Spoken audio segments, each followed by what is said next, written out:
CTV News with Tara Overholt. Good evening. For more than 3 decades, Colonel Neil Russell served Canada as a senior pilot in the armed forces.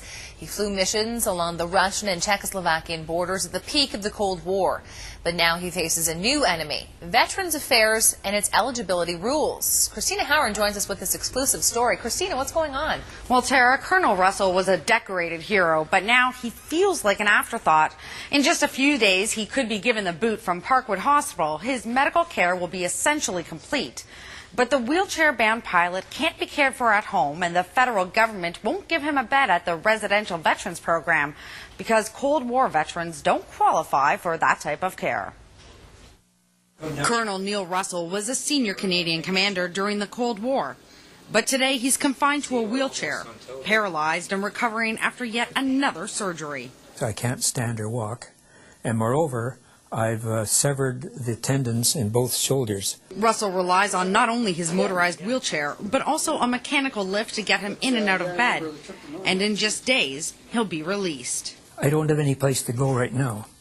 I would love to get into the Veterans Wing at Parkwood Hospital here, and my doctors have written supporting that and everything, saying that is the ideal place for me. Now, Parkwood does have room in its Veterans Wing for the Colonel, but they can't admit him because he fought in the wrong war.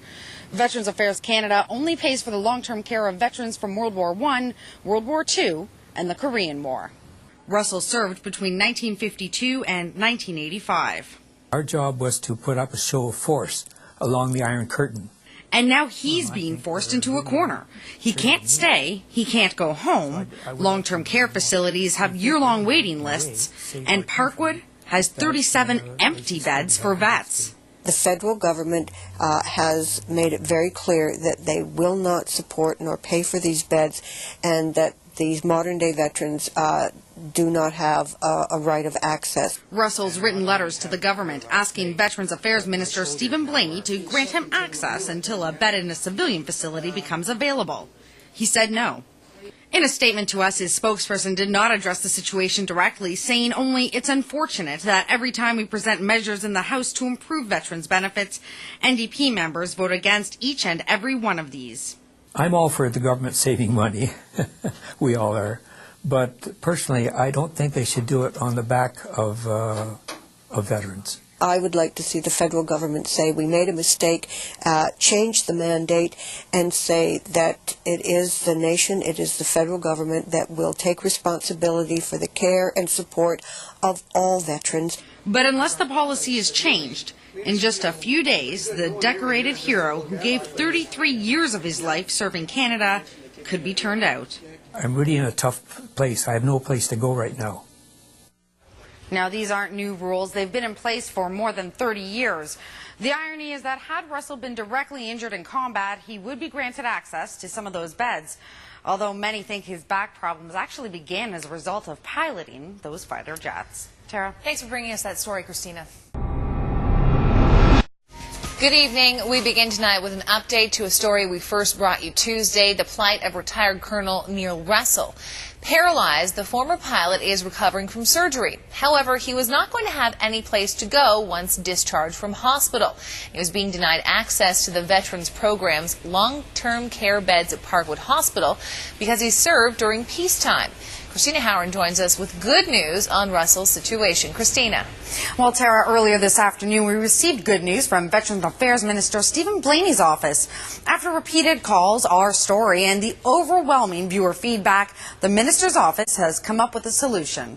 Although he didn't serve in World War I, II, or Korea, the retired Cold War commander will be allowed to stay at Parkwood.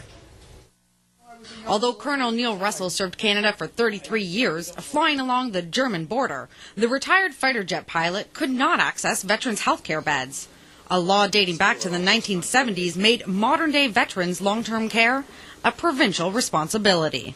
Unfortunately, he's in a bad situation. There are 37 vacant veterans' beds at Parkwood, but because he served after the Korean War, he isn't eligible for veteran long-term care. The legislation is prevents us from admitting patients that do not meet the criteria. They need to have served in World War I, II, or the Korean War. The Royal Canadian Legion is lobbying the government to change those rules.